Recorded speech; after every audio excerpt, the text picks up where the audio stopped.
Ողջույն շատ սիրելի հեռուստադիտողներ եւ շատ սիրելի հետևորդներ, մենք շարունակում ենք Հայաստանի ողջ տարածքում բացահայտել եւ ձեզ ներկայացնել Հայաստանի 100 լավագույն բժիշկներին եւ մեր հաջորդ կանգառը աշտարակ քաղաքում է եւ կրկին պատկառելի հրաշալի գեղեցիկ հանդիպում ունենք լավագույն բժիշկներից մեկի հետ,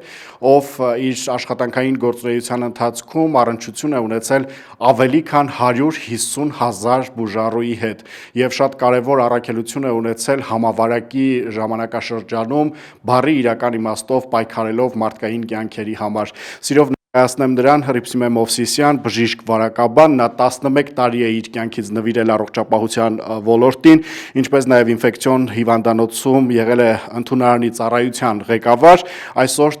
տնօրինում է աշտարակի բժշկական կենտրոնը։ Այսպիսի հրաշալի կենսագրություն, որը ավելի լայնածավալ կկարդակ մեր գրքում,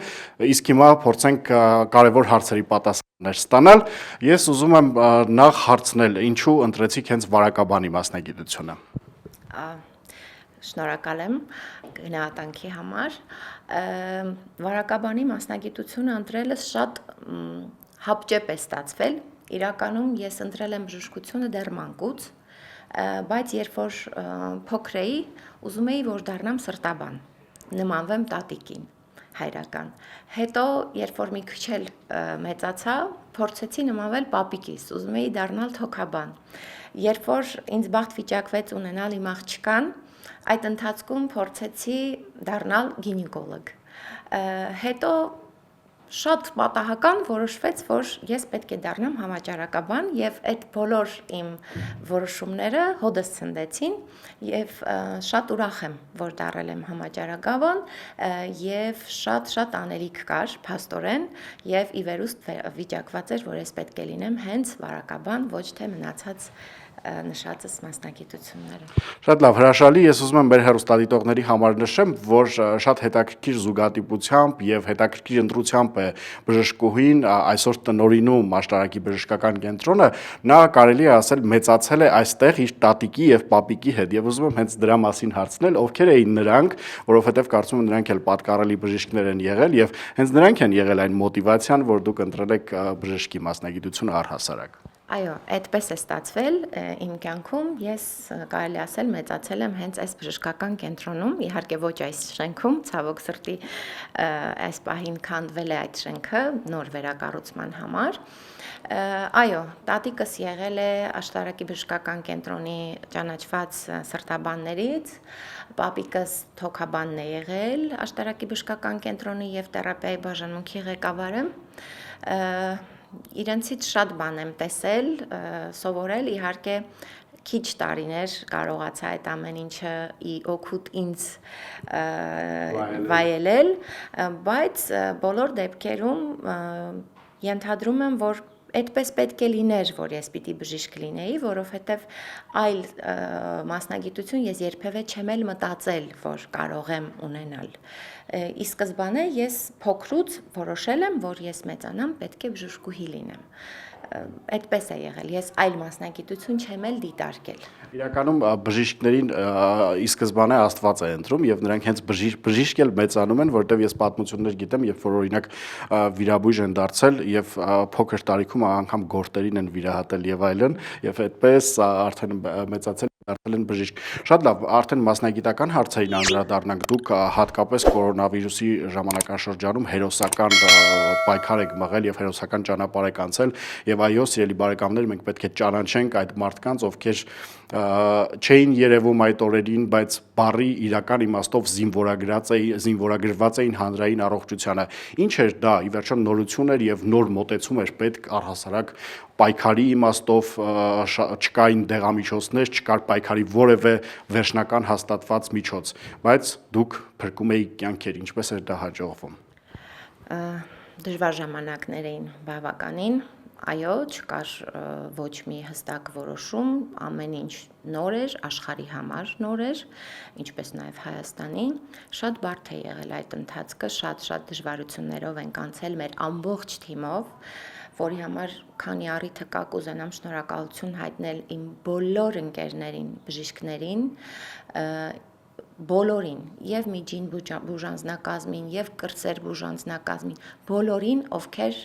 իրենց մի փոքր լուման ունեն ներդրած այդ աշխատանքին, որովհետև բավականին լուրջ աշխատանք կատարվեց, բավականին պատասխանատու աշխատանք էր դա, համակարգել բոլորին դժվար է, բայց անցանք, շատ շնորհակալ եմ եւ վերադասությանը մեր այդքան ճիշտ համակարգելու, ճիշտ ուղղություններ ընտրելու, ճիշտ գնահատելու վիճակը եւ վիճակին ճիշտ լուծումներ առաջարկելու համար շատ բարդ է եղել ամեն ինչ, բայց փառք Աստծո հաղթահարեցինք այդ փուլը եւս։ Շատ լավ, եւ վարակաբանության տեսանկյունից այսօր բացառված չեն նոր համավարակները եւ ընթացիկ ամենատարբեր վարակները շատ հաճախ տարածվում են եւ այլն։ Ինձ հետաքրքիր է այն ամենակարևոր հիմնաքարային խորհուրդները, որ կտա բժիշկը պաշտպանված լինելու ամենատարբեր վարակներից, որոնք են դրանք։ Ես կարծում եմ ամենաառաջինը դա կարգապահությունն է, հասարակ լվացվելը։ Դա ամենահասարակ բանն է, որ նորմալ պետք է անի ցանկացած անձ,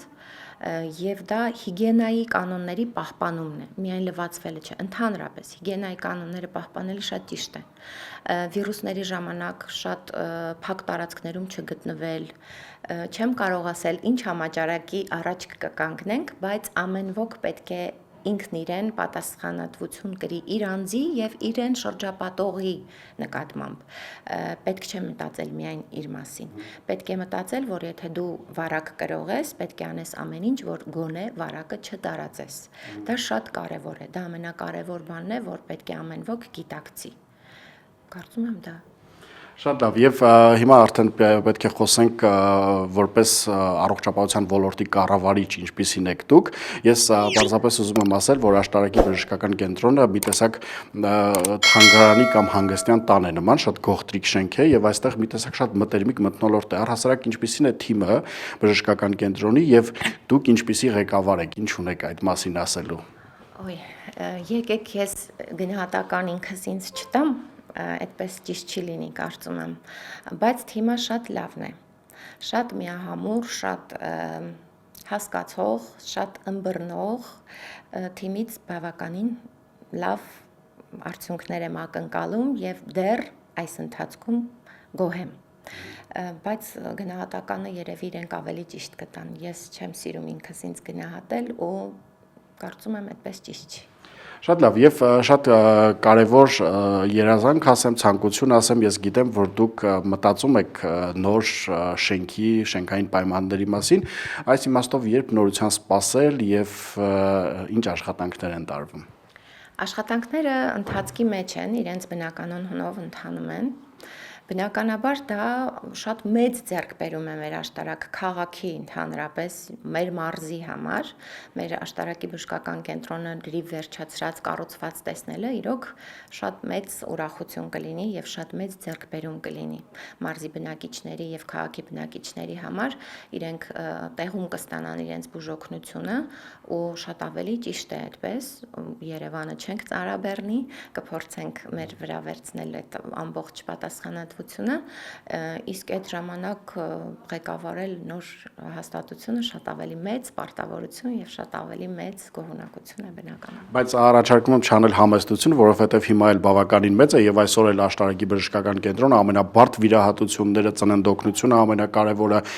բոլոր առանցքային, առաջնային կարևորության բուժօգնությունը բնականաբար տրամադրում է եւ մեծամասամբ դեպքերում անհրաժեշտություն չկա Երևան գնալու եւ տեղում կարելի է բուժօգնություն ստանալ կատարյալ լավագույն հրաշալի բժիշկների հետ։ Շատ լավ, ես եւս մեկ անգամ տեղեկացնեմ, որ դուք ընդգրկված եք Հայաստանի 100 լավագույն բժիշկների ցանկում, մենք այդ կապակցությամբ շնորհավորում ենք, առհասարակ ինչպիսի զգացողություն է լինել լավագույն բժիշկ։ Զգացողությունների, էմոցիաների տեսանկյունից պատասխանեք։ Էմոցիաները բնականաբար շատ լավն են, շատ գեղեցիկ են, շատ պարտավորեցնող է դա։ Էմոցիաներից զատ այդ ուղղակի բառեր չեն, դա ինքնին արդեն իսկ մեծ պարտավորություն է արդարացնել այդ բառերի լիարժեք իմաստը։ Շատ լավ, շնորհավորում ենք ձեզ բժիշկների մասնագիտական տոնի կապակցությամբ, մաղթում ենք նույնքան արդյունավետ գործունեություն, սա մեր նախագծի, այսպես ասած, ծանոթության փուլն է, ծանոթություն հեռուստադիտող, ընթերցող, իսկ գլխավոր միջոցառմանը մենք դեռ հանդիպելու ենք ձեզ լավ օր ենք մաղթում, հարգելի հեռուստադիտողներ, մենք շարունակում ենք բացահայտել լավագույն բժիշկներին, մնացեք մեզ հետ եւ շարունակեք հետևել մեզ։